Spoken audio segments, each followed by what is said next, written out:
Hello. Today I'd like to share with you on a few basic concepts. The first is the body's momentum limit. Okay, so what is that? The key point here is limit. The limitations of the body be able to handle the momentum. Okay. So if we take an example, say there is a 150-pound guys and a 240 pounds guy. Okay, so if two guys, one is 150 pounds, one is 240 pounds. Okay. Now, if we assume in general both can be really comfortable to generate a momentum of 1/3 their body weight. Okay, so with this they can generate 1/3 of their body weights proportional momentum. Okay, so in other words that the 150 pounds will be able to generate 50 pounds with this, while the 240 pounds can generate 80 pounds with this.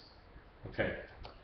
Now if you look at it, both are at ease when generate this momentum, okay, which is a proportion to 1/3 of their body weight. Now, if the 150 pounds guy has to take the 80 pounds from the 240 pounds guy, then he's no longer at ease because it exceeds his limit already. The 150 pounds guy has a limit of a comfortable zone of 1/3 of his body weight, so it's about 50 pounds. Okay. So now he has to take 1/3 of the 240 pounds, which is 80 pounds. So it's almost double the comfortable level of the 150 pounds guy. Okay. If that situation happens, the 150 pound guys have to change his body structure or using more muscles to handle this 80 pound, while the 240 pound guys is just deliver with this. Okay. So that's why I'm talking about the limits. Okay. So if the 150 pound guys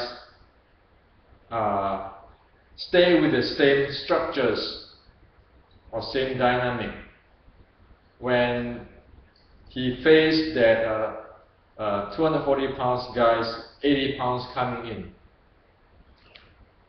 his structures or his dynamic is going to get lowered down or breaking apart. So that is its limits. Okay, so this is what I mean by the body limits of handling the momentum. And this limit, usually we make an assumption of, oh, this is not a problem, we can handle whatever comes. Is that true? No, it's not true. Like basic physics, we know you cannot handle it. Okay, so if you cannot handle it, that means it exceed your limit, means that you cannot play, or else you need to change. Okay, no, so there's the limits. Okay, notice when I say 50 pounds or 100 or 80 pounds, I mean the proportion to that. Instead of the momentum is 50 pounds. Okay, of course the momentum has to be 50 pounds meter per second, those kind of stuff. Okay, but I just get it, in the rough to explain what happened here on the limits. Okay. Now another concept is efficiency. Efficiency is defined as power delivered to the target divided by the power generated. Okay. So say if we have 30% of efficiency. That means only 30% of your power generated delivered to the target. Okay. So there's a term in Chinese called using dead force or using force. Well, that is what normally referred to. You generate a lot of force, but it only very small part of it deliver to the target. Okay, and this is also where the gym or the change of force come in. The change of the force of the gym is about handling the change of the force, or to improve the efficiency of this delivering. So in other words, that for the say for the example of the 150-pound guys, if his efficiency is say 1/3, that means he only deliver his body, if he's capable to generate 150 pounds, say, proportion to the 150 pounds of his body weight, then he's going to only deliver 50 pounds for the 1/3 type efficiency. Now, if he can boost his efficiency up to 2/3, then that means he can deliver 100 pounds.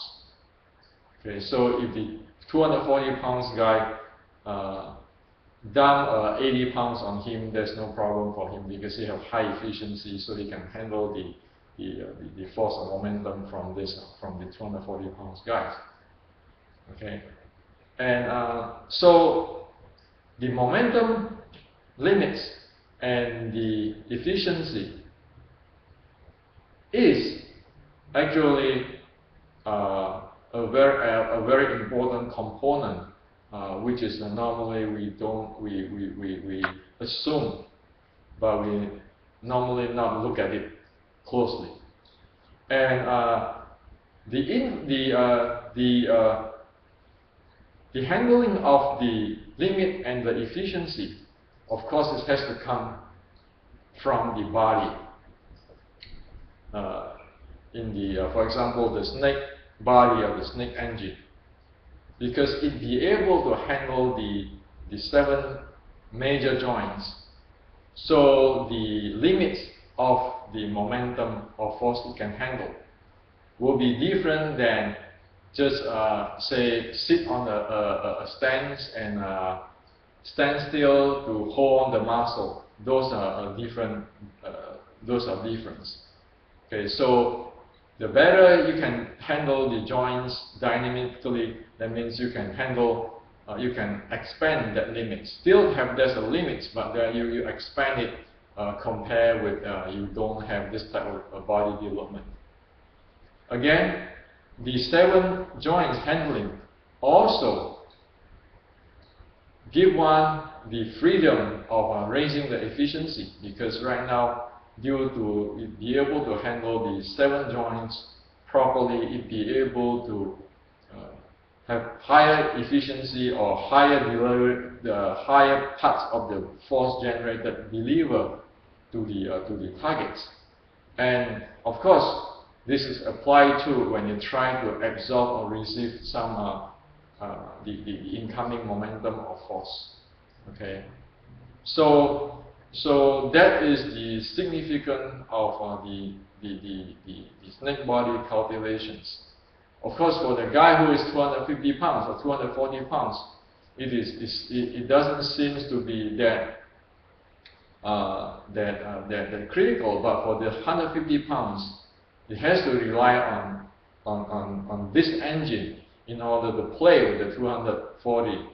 Okay? Otherwise, it simply, if we look at intrinsic only, it simply have no chance. If both guys doing a tansao and the 150 pounds guy do not have the engine, but using the intrinsic body as the 250 pounds guy or 240 pounds guy, then the The momentum-wise, the 150-pound guy already lost because he hit over his limits.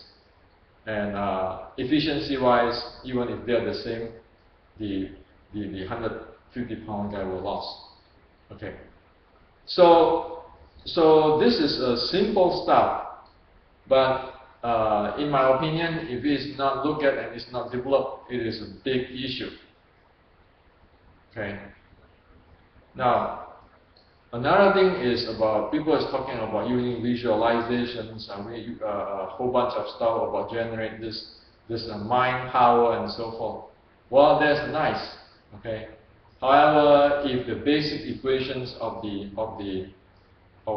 momentum and efficiency is not fulfilled or answered to, then it doesn't matter what you think, because it still is a physical world. You break down. The mind just cannot do anything with it. You have to fulfill the law of physics. Okay. So where is this mind and the chi and so forth coming to play? Well, that in terms of the snake engine, it is coming to play only after the handling of the 7 joints, the basic, for example, the handling of the 7 joints is mastered. And then one can use the visualization to fine-tune, to make the efficiency better, because it can micro-control the whole thing. Okay, fine control. And the chi, as for the chi is tune out the muscle, so it can have more control on the physical. That is how it is in the ancient China. The snake development, the snake body or engine development is done. So you have the physical, which you have to fulfill the momentum, the force, the law of physics, and then on top of that, you have the visualizations, a clever way of playing with the dynamic of the joints, and then the chi flow to refine or to handle the small area, local area or something to make the efficiency higher. Okay, so this is for today. Thank you.